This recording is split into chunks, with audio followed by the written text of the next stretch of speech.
Mamadou Diarra, 62 ans, est un homme d'affaires respecté dans toute l'Afrique de l'Ouest. Fondateur d'un empire dans le bâtiment et l'import-export, il est connu pour son charisme, son intelligence et surtout sa fortune colossale. Aux yeux de tous, Mamadou est un homme comblé. Mais derrière ses lunettes dorées et ses costumes taillés sur mesure, il cache une obsession, tester la sincérité de sa famille. Depuis plusieurs années, il se sent trahi par certains de ses proches, persuadé qu'il ne l'aime que pour son argent. Alors, il imagine un plan fou, annoncer qu'il est atteint d'une maladie incurable et qu'il ne lui reste qu'un an à vivre. Un soir, Mamadou réunit ses enfants et petits-enfants dans sa luxueuse villa de Dakar. Les lustres scintillent, la table déborde de mets raffinés, mais l'ambiance est lourde. D'une voix grave, il déclare. Mes enfants, les médecins viennent de me dire que j'ai une maladie rare. Il me reste à peine 12 mois. Le silence s'abat. Sa fille cadette, Aïssatou, éclate en sanglots. Son fils aîné, Karim, reste figé, tandis que d'autres échangent des regards discrets, entre inquiétude et calcul. Mamadou observe chaque réaction. C'est ce qu'il attendait. Dans les semaines qui suivent, toute la maison change d'ambiance. Ses enfants, autrefois absorbés par leur vie, commencent à lui rendre visite presque chaque jour. Sa femme, Aminata, redouble d'attention. On lui prépare ses plats préférés, on lui raconte des souvenirs d'enfance, on rit autour de lui. Mais Mamadou n'est pas dupe, certains gestes sonnent faux. Il surprend Karim fouillant ses dossiers pour évaluer la valeur de ses entreprises. Sa belle-fille glisse subtilement des allusions sur l'héritage. En revanche, Aïssatou, la plus sincère, se dévoue réellement, elle l'accompagne à ses prétendues visites médicales, le fait rire, et lui répète que la vie a encore des surprises à offrir. Pour tester davantage sa famille, Mamadou décide de redistribuer une partie de sa fortune avant sa supposée mort. Un jour, il convoque ses enfants.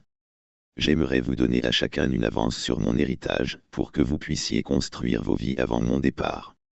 Les regards s'illuminent. Chèques, maisons, voitures, il distribue des richesses immenses. Karim investit immédiatement dans un projet risqué, espérant doubler sa part. D'autres dilapident en fêtes et voyages. Seule Aïssatou refuse d'accepter. Elle lui dit. Papa, je n'ai pas besoin de ton argent. Je veux juste du temps avec toi. Ces paroles touchent Mamadou plus que tout. Pendant que sa famille le croit malade, Mamadou continue secrètement de travailler et de rencontrer ses partenaires d'affaires. Il veille à ce que personne ne découvre la vérité.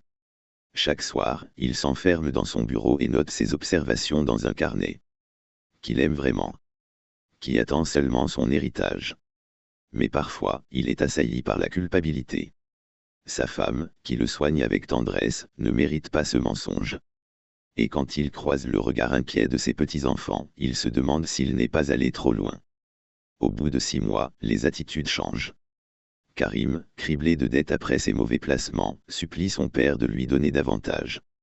Sa voix tremble, mais ce n'est pas l'amour qui parle, c'est la peur de perdre son confort. Sa femme, Aminata, commence à prier nuit et jour, mais Mamadou remarque qu'elle se rapproche de plus en plus de l'imam du quartier, lui confiant tous ses secrets et même ses doutes sur la fidélité de son mari. Seule Aïssatou continue à l'entourer d'un amour simple et sincère. Elle organise des sorties en bord de mer, des pique-niques, et lui rappelle qu'il n'est pas seulement un homme d'affaires, mais un père, un être humain. Alors que l'année touche à sa fin, Mamadou organise un grand dîner pour célébrer ce qu'il prétend être son dernier anniversaire. Toute la famille est réunie, mais les tensions sont visibles. Les disputes éclatent entre frères et sœurs à propos des biens déjà distribués. Mamadou se lève, frappe son verre et prend la parole. Mes enfants, ce soir est particulier. Vous croyez que je vais mourir bientôt. Mais la vérité est tout autre. Un silence glacial s'abat.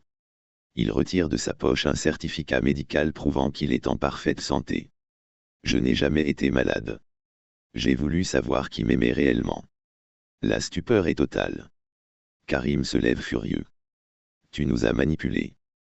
Tu nous as fait vivre dans la peur. Aminata éclate en larmes, partagée entre soulagement et trahison.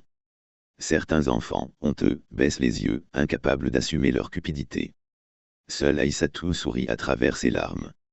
Elle s'avance et dit. Papa, tu as eu tort de mentir, mais au fond je comprends. Au moins, tu sais maintenant qui est vraiment là pour toi. La révélation bouleverse la famille. Mamadou décide de reprendre la majorité des biens qu'il avait donnés, sauf à Aïssatou à qui il offre une maison en bord de mer, en signe de reconnaissance. Sa relation avec sa femme reste fragile. Aminata lui en veut d'avoir semé la peur et la honte dans leur foyer. Pourtant, avec le temps, elle finit par admettre qu'il a mis en lumière une vérité qu'elle pressentait, beaucoup ne l'entouraient que pour son argent. Quant à Karim, humilié et ruiné, il s'éloigne, incapable de pardonner. Mamadou, désormais conscient de la fragilité des liens familiaux, décide de changer de vie. Il réduit ses activités d'affaires, consacre plus de temps à ses petits-enfants et surtout, à Aïssatou. Il apprend à apprécier les choses simples, marcher au bord de l'océan, discuter tard le soir, cuisiner avec ses proches. Un soir, il écrit dans son carnet. J'ai cru que j'avais tout en possédant des milliards. Mais la vérité, c'est que la richesse la plus précieuse, c'est l'amour sincère. Mamadou avait voulu tester son entourage, et il avait découvert une vérité douloureuse, l'argent attire autant qu'il détruit. Mais en perdant certaines illusions, il avait gagné une certitude, au moins une personne dans sa famille l'aimait pour ce qu'il était vraiment. Et cette certitude, pour lui, valait plus que tout l'or du monde.